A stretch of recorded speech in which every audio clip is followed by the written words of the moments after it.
Action. Na, jis tai savo reikalai. Filmuoju. Ir ką man šnekėti?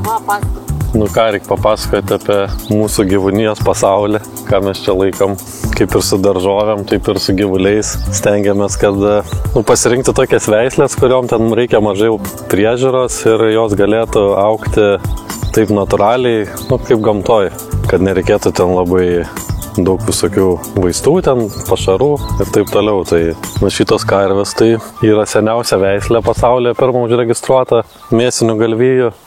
Kas su jom mums labai patinka, tai tas, kad jom reikia labai mažai priežiūros ir jos čia labai natūraliai jaučiasi, tai praktiškai visus metus jos būna lauke, kadangi jos čia auga natūraliai, tai turi bernų, tai prisidaro vaikų.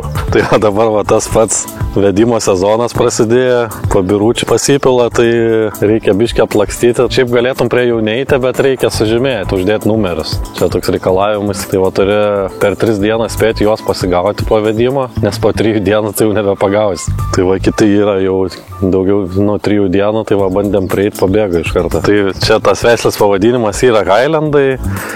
Tai nuo to, kad jos kalninės tokios, ta veislė kuom dar patinka, tuo, kad jinai, kai turi tokį kailį, raumuo neturi riebalą. Tai gaunasi jų mėsa yra tas pats kaip vištienos krūtinėlė arba kalakutienos krūtinėlė. Tai labai tinka, kas nori sveikiau maitintis. Tai čia yra išskirtinė ta veislė tuom, kad jinai neturi riebalinio sluoksnio pas savyje, nes jinai visą šilumą susireguliuoja ne per taukus kaip aš, o per kailį. Kitas dalykas dar, kai visi čia labai reklamuoja, kad jautiena kuo jaunesnė, tuo geriau, bet vakarų Europoje yra vertinama kaip tik didesnio amžiaus, vyresnės tos karvės ir jautiena, nes jinai per savo gyvenimo laikotarpį, kai jinai ganosi laukuose, čia irgi matosi tie beržai, tai nuėjęs tik tiek, kiek jos pasiekė. Dabar jom čia labai delikatesas yra. Tai realiai jinai karvė, kai gyvena ir jautis kažkiek metų, tai jinai valgo viską ten, ką susiranda ir